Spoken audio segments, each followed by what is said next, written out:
Welcome back, DIY car guys. If you watched my last video, you see that I took this brand new Brawler, took it apart and inspected it, made some changes, and today we are going to reassemble this and then we're going to put this on my LT1. And no, this isn't going to be the new carburetor for LT1. I just want to make sure it works correctly, so whenever the 400 goes in there, I have a carb that's ready to go and I can fire it up right away and put a load on the rings, because brand new motor, you got to just start it up, get it running and moving as soon as possible. And that's how you correctly break in a new motor.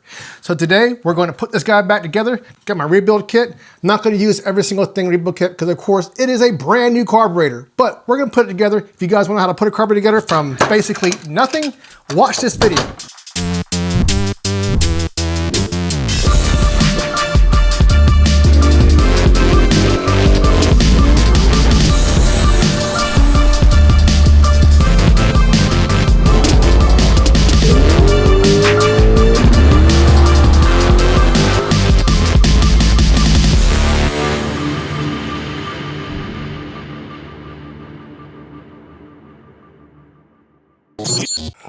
All right, so I got everything out of this that I'm going to need. So this is going to be kept as spare parts. Like I said before, it's a brand new carburetor, so we don't have to replace that much at all. Just a couple of gaskets. These are still good. You can use these multiple times, but these guys right here are definitely better. So we're going to start right now with the old base plate. See these guys right here? This was my first time seeing this, but these were actually too long. Now I know on your gasket, you have, a little bit more of lead weight because that's gonna bring those up some more. But honestly, the one that I took off didn't even look crushed compared to this. And when I put this guy on here, I could actually see a pretty good gap in there. I could easily stick my fingernail on there and this guy would rock back and forth. So what I did, instead of, just putting a belt stand or whatever on these and filing them down, there's nothing really right here in the carburetor to worry about. So I just drilled these out just a little bit more until this guy right here sat flush on the base plate, because it didn't really look like it was going to have enough to crush this gasket on the seal.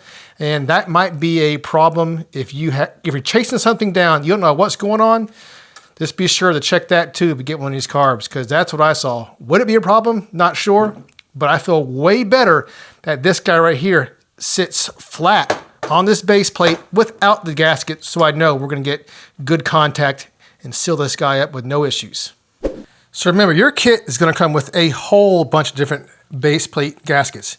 And honestly, off the top of my head, I'm not sure what goes with what. The easiest way to do this is just when you take off the gasket that yours comes with, and you know it's been working before, just match it up and use the exact same gasket. It's that easy. Just keep that in mind whenever you do this. Because like I said, I don't remember what goes with what. I'd have to research it and see what goes with what. So we are just going to do that with ours. So that way we know that is the correct one. And then, like I said right here, there's little pins right here. If you look right here, this is the throttle linkage side, right? So this side is going to be where the logo is on these guys. This one actually fell off. And these holes right here, this is where my nitrous bracket's going to be. It's going to be on the secondary side right here. So your primary side with your throttle linkage, this is going to go just like this. Then we're going to turn her over and we're going to put in those bolts right there. I cut this kind of almost out of blue Loctite, but I like to use blue Loctite on this guy. And the reason why, I can't tell you how many base plates I've seen that actually come loose and it's going back and forth on top of the carburetor. One of these guys drops into your motor, it's going to be a bad day regardless. So I use just a little tiny bit of blue Loctite on there. Just a little bit. So that way we ensure this guy is not going to come off.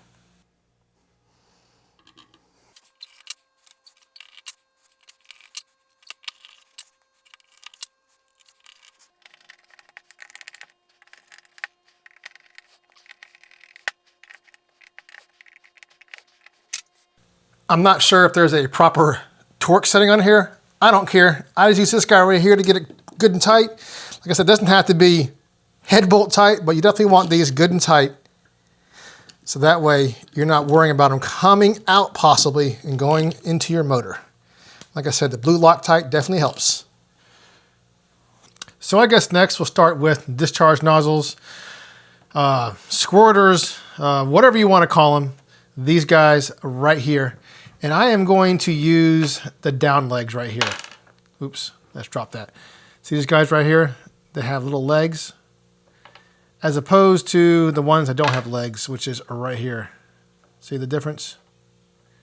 Now on angular boosters, I like the down legs better because they actually hit the boosters and then atomize the air on that squirt. I'm not sure how these work on the down legs boosters on this carburetor right here, but I'm going to put these in here because they're larger and they just look cool. All right, so before you can put your boosters on, you got to put these little needles right here. And their job is, I heard people say that these guys will actually, I'm going to use the brass one because I think it looks a little better in machining than the one that came with the car, so we use a brass one. I just put it in there, and I've heard guys say you have to put these in there because if not, your carburetor flood. That's not how that works. The way this works, let me show you. So right here, we have this little, I think it's an umbrella seal, what this is called. And on this side, you can see there's 2 holes right there. And this little arm right here is important. There's a, right here, there's a cam. This is how you change your shot that's going to your accelerator pump. So this guy, when you hit the throttle, this guy goes down. It then pushes this down right here, which then sends the fuel here, to here, out there, to there, to there. So what this needle does right here, this needle goes down and stops it from sucking in air. And then those 2 holes right here will actually suck through on this side and fill your accelerator pump back up. See the hole right there? And that's how this guy works right there. Very important. Now the gasket that comes with these accelerator pumps that they give you is pretty thick, and it doesn't give you, look at that, it doesn't give you much threadage on your main body. And this guy right here is super easy to strip out on that really chintzy aluminum they got. So I go with the one that comes with, most of my squirters. I got a lot of them.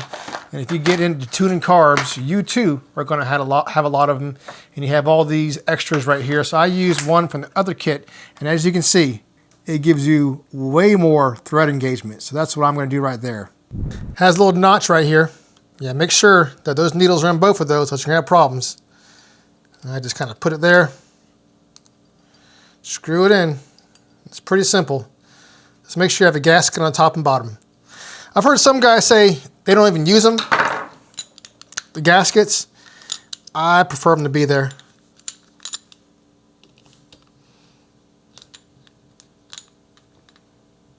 And not too tight. Like I said, these guys are really easy to strip out of here.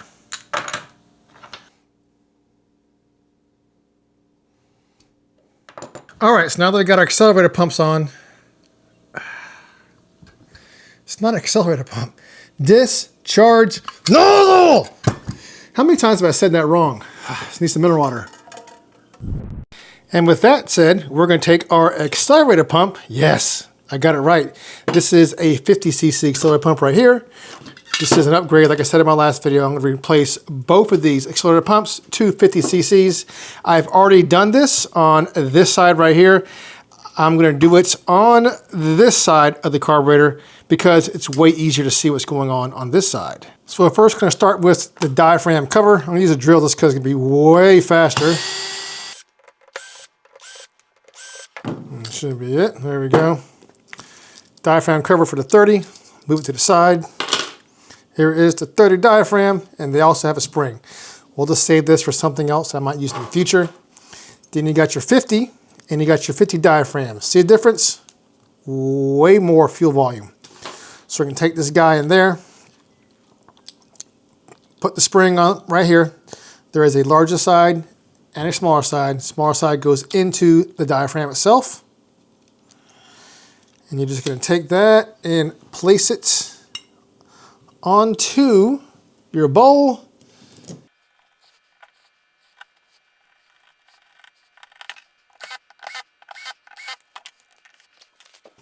And there we go. The accelerator pump assembly is now on to the bowl. Very simple. All right, so next we're going to replace the pump lever. You can see this one is a lot more beefy for the 50cc. We just got to get the Z-clip off, which is pretty simple. I just take a screwdriver and just do this. If I mess it up, doesn't matter. because the kit comes with a new one. So we're going to use that one. Put the lever on. It only goes on one way. Of course, if it goes on that way, that's not going to work too good. So we're going to put it on this way. Take the new clip, which is underneath there. I'm just going to slide this bad boy on. Just going to do that. Take a screwdriver and then just push it down. No special tools required, just simple stuff. Now we need to install the pump cam that comes with your 50cc kit. You can see a difference in size. It is way bigger than the pink one they give you here. Like I said in my past video, sometimes I shave these down and reshape them to work for my needs. But we're just going to put it on there for right now. And then when I go to tune it later on, I will go ahead and make whatever desired changes I need at that point. But right now, we just need to get it on there.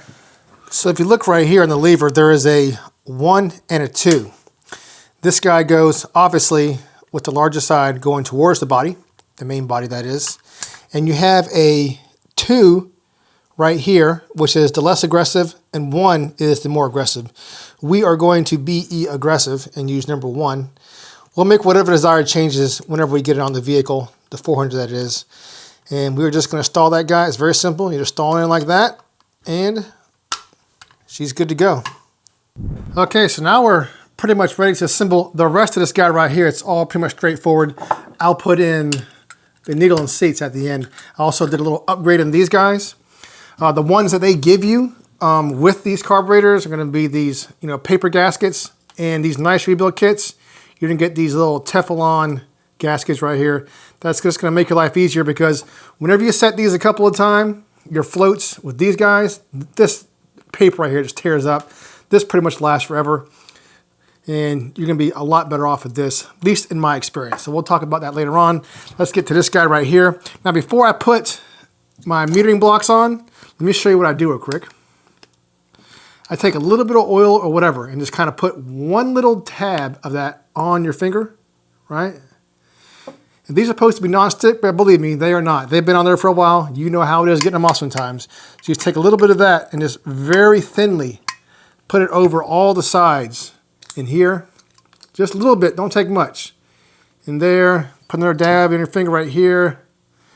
Kind of go around right here on all these areas where that gasket's going to hit, including right here in your bowls, right?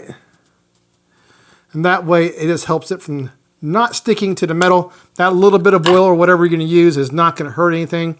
It's just going to keep these guys from sticking. So if you have to pull it out and change your jets, you'll have a lot easier time to get this guy off in the future. So we're going to start with the front. And the front of this guy is going to be right here with the metal bowls. The back has jet extensions, so you're going to have to use the float that has jet extensions with that guy right there. So just make sure you do that. Start with the front here. Of course, the front is going to be this way. Your throttle leaker is going to go back this way, so your front's going to be right here. We're going to take this guy, and look at this. This is pretty cool. Like on these metering blocks, this is a stock Holley metering block. You don't have any adjustability in here, but this guy gives you full adjustability. I'm not quite sure what all these guys do. I have to research that, and then I'll let you guys know in another video after I test this out to see what it is or what it does, and if I need to do anything. If it's fine, then I'm probably not going to touch it. So let's go ahead. Just make sure that it goes on right here. It has little notches right here. These notches are going to line up like so, right? This goes to the back right here. You can see right here has a hole right here. That is for your power valve that pulls the vacuum that gives you enrichment when you're, so you go down the highway, you won't have as much enrichment. So it allows you to cruise a lot leaner. But then when you're under a load, it'll open this power valve. And in here, there's actually more jets on this guy. But these holes, once that opens up, it gives you additional enrichment right there. So that's how that works. We'll go more on that in another video. But we're going to take this guy and just kind of place it on right there. It'll stay right there. Hopefully I can do this okay without dropping too much stuff on camera. And then we're going to take this guy and make sure that this little piece right here, see how it's kind of angling down? That's going to angle down. That goes in there. Then you're going to take your gasket for the front bowl and put it over that. It'll hold that guy in there. And there's also two little pins to help keep that guy on there. Then you're going to take your front bowl, put it on there, and very carefully. Oh, also look at this. Make sure these didn't come off. Make sure there's gaskets on the other side of these screws right here. If they come off, make sure they're on there because it will leak. I'm going to take that, and I'm just going to start it with my fingers. I'm not going to go through it and just tighten it up one at a time. That's just not how you do it. Make sure they're all threaded easily with your fingers before you tighten it down.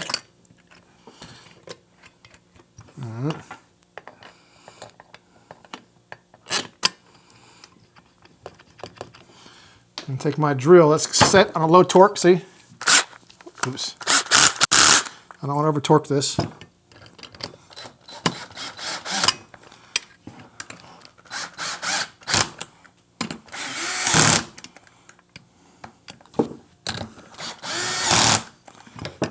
right. We'll come back and we'll tighten this up at the end. Now we're going to do this side. It's pretty much essentially the same thing. I've already put the oil on this, on the bowls and all that. If you notice this, this port right here, on this one there is power valve protection right here in the plates. There's a little check ball that goes up and down, so if you backfire, it'll keep the pressure from going into the power valve. But this guy right here, this isn't actually a check ball. I thought it was a check ball at first, but it doesn't do anything. It is in there, it's not going to move. So I do not think, if you want to put a power valve in the back, I don't think you can. I think you have to use this side blocked off and you jet it accordingly. We'll talk about that more later too. So this goes on the exact same way as the front. We're just going to put this over the block off like so. Let's see, whoops, wrong way. So it'll let you know if it's not the right way. These two guys right here got to go in there. And then we're going to put this guy right here. Take this guy, like I said before, so it's angled down. Put your gasket on, like so. Whoops. A little hard doing it on camera because I'm trying not to block at the same time for you guys and drop this thing all over the place. There we go. Make sure this is up. Take your rear bowl, slide this under the pump arm like so.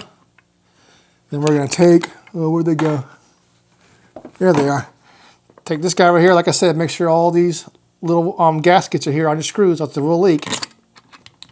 One right there. One right here.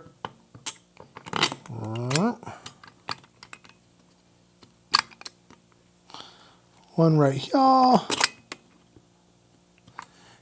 And one right here. And then we're going to use this to get it on there for us.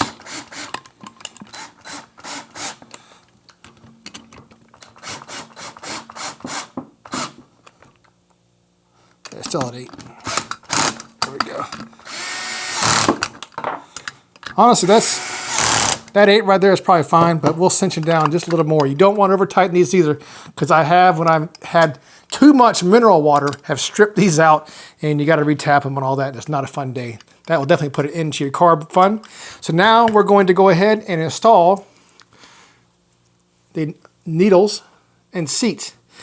There is a gasket right there, gasket right there. I don't remember if I mentioned that, but I like these way better than the one that came with this carb, which is these are the paper gaskets. These are the Teflon gaskets, and they're going to make your life a lot easier. If you set the floats a couple of times with these and fuel comes out, these things pretty much disintegrate. So I like to use these guys right here. You just have a way better time doing any setting of your bowls and not worry about it messing up if you use the Teflon gaskets. And we're just going to screw them in right there, and tomorrow we will set this guy up. And as you see right there, that is your finished assembled carburetor. Easy, right? Well, this video took way more time than I expected. I'm sorry this video is so long, but I didn't want to leave out too much. I mean, there's probably a lot more I could have gone over, But this is pretty much the basics and what I found and what I like to do to my carburetors. So if you guys like this video, don't forget to subscribe. And tomorrow I'll be putting this on the LT1 to get it all set up. We're going to be adjusting the floats, adjusting the idle mixture, just the basic stuff to get this guy running. So when I get the 400 running, this goes right on there and I can start it up right away and break in that motor. And then after that, I will be tuning it with wide open throttle hits and everything like that. So if you guys want to see that, don't forget to subscribe. I got my videos coming, man. And until next time, peace.